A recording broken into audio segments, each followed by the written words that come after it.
Tercer y último bloque del SD. Bueno, el otro tema que estamos todos discutiendo es el caso Candela. Bueno, finalmente ayer encontraron el cuerpo y hay muchísimas derivaciones hipotéticas a propósito de las razones. Pero evidentemente no nos pasó desapercibido el caso Candela y queremos hablarlo con Máximo Soso, que es abogado criminólogo, decano, iba a decir, profesor de la Universidad Nacional Litoral, de la Facultad de Ciencias Jurídicas.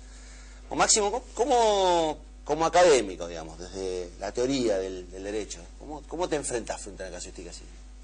No, me parece que el caso Candela en particular forma parte de una serie de una serie de casos que integran un problema más general, que digamos fue presentado en los medios de comunicación inicialmente de un modo que no tenía absolutamente nada que ver con lo que hoy podemos empezar a entender que efectivamente fue, ¿no? Digamos, y en ese sentido me parece que cumplió un rol útil el debate sobre el caso en alumbrar un fenómeno que es muy problemático y que atraviesa la sociedad argentina, que es el fenómeno de la trata, el fenómeno del tráfico de seres humanos, que tiene una entidad y una dimensión que muchas veces también sorprende, pasa desapercibido y realmente es extraordinario.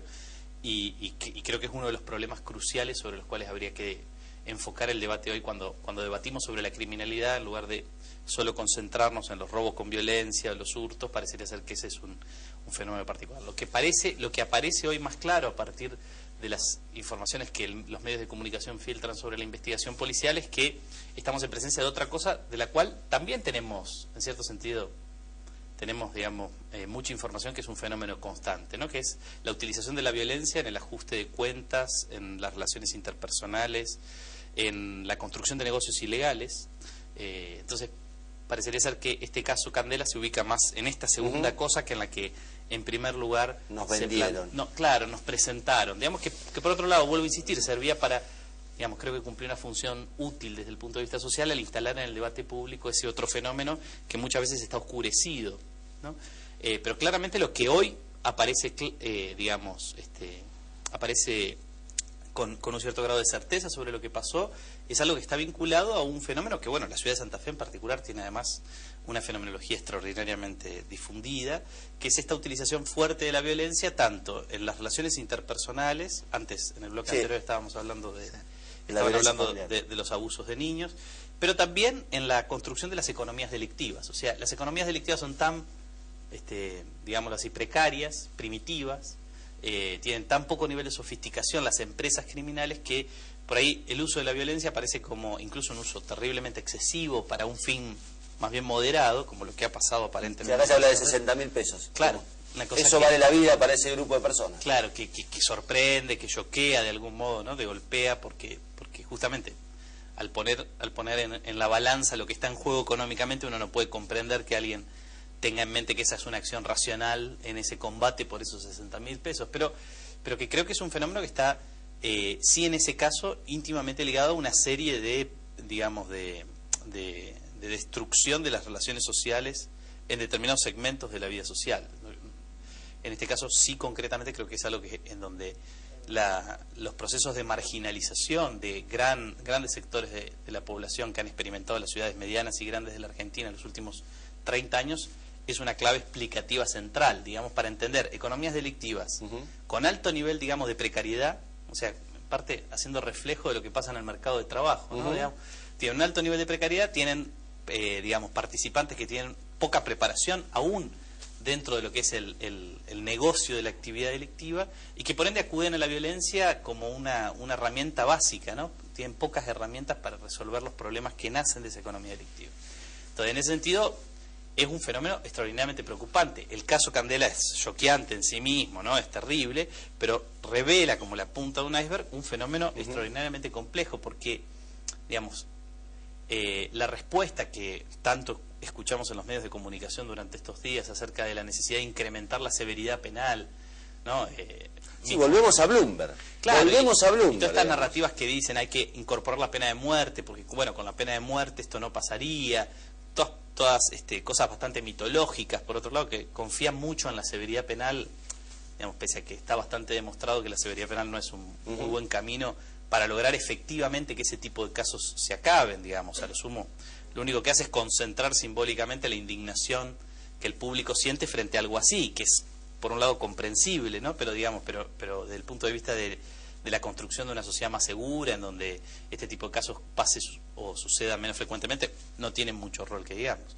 Entonces me parece que digamos, dispara ese problema un debate que es muy profundo, digamos, ¿no? Y que no se agota simplemente en qué hacemos con el derecho penal, qué hacemos con el sistema penal, porque las economías delictivas de ese tipo, con esas características, se enraizan en relaciones sociales que se han ido construyendo a lo largo de décadas. A lo largo de décadas, y que es muy difícil desarmar, ¿no? Pero bueno, por otro lado, el Estado, y quienes estamos interesados en lo que el Estado hace, tenemos que promover un debate público sobre cómo reconstruir otro tipo de relaciones sociales que permitan limitar los alcances de esas economías delictivas. Y creo que ahí hay un camino para el debate público, es mucho más interesante a mi juicio que discutir si la pena de muerte sí o no. Ahora, pero ¿por qué se da este debate o la instalación de este tema de pena de muerte, o de que no hay alternativa o solución o camino posible a esta gran cuestión de estas economías y este modo de accionar sobre todo? Incluso se habla, bueno, la cárcel ya no sirve como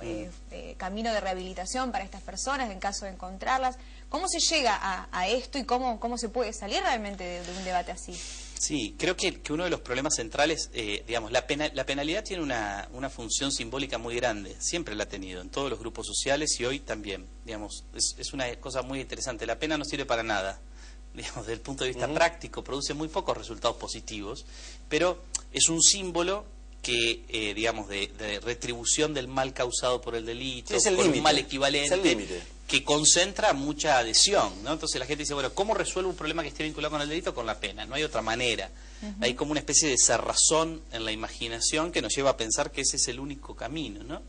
Pero lo que está claro es que tenemos ejemplos en el panorama internacional de lugares en donde la penalidad se utiliza de forma mucho más severa que la que se utiliza en la Argentina, y, digamos, los indicadores disponibles con todas sus imperfecciones acerca del volumen de este tipo de comportamientos delictivos presentan realidades mucho peores que las que podemos experimentar en la Argentina. Entonces, parecería ser que ese camino es un camino que está vedado.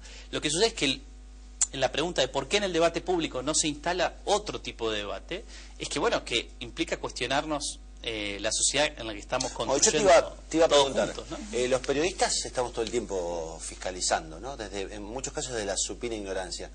Y además hay un abordaje emocional del tema, ¿no? Claro, y desde lo emocional es muy difícil, digamos, proponer un debate constructivo. Hay dos cosas. Los medios de comunicación han colaborado fuertemente a reforzar esta idea de que la penalidad es el único remedio, porque hay una cosa que, como ustedes como periodistas conocen perfectamente, los medios de comunicación han sufrido un proceso brutal de mercantilización en los últimos 30 años en la Argentina y en el mundo.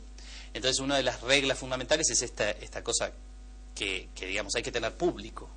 Entonces, si se siente que la gente se concentra en torno al reclamo de más pena, de más severidad, muchos periodistas dicen, bueno, hay que ir con la ola de lo que el público que llama, los 3 o 4 personas que llaman, o las 10 o las 15 o las 20, está pidiendo, está pidiendo, ¿no? Entonces se juega ahí una cosa que me parece que es muy fuerte, una responsabilidad de los medios en ese sentido, en la búsqueda de una adhesión por parte de los televidentes, los oyentes, los lectores, digamos, de construir, digamos, de reforzar esta idea que lo que el público está pidiendo es eso. Simplemente la poca investigación empírica que tenemos sobre lo que el público quiere en materia de control del delito, lo que muestra es que el público quiere cosas mucho más complejas que solo pena de muerte.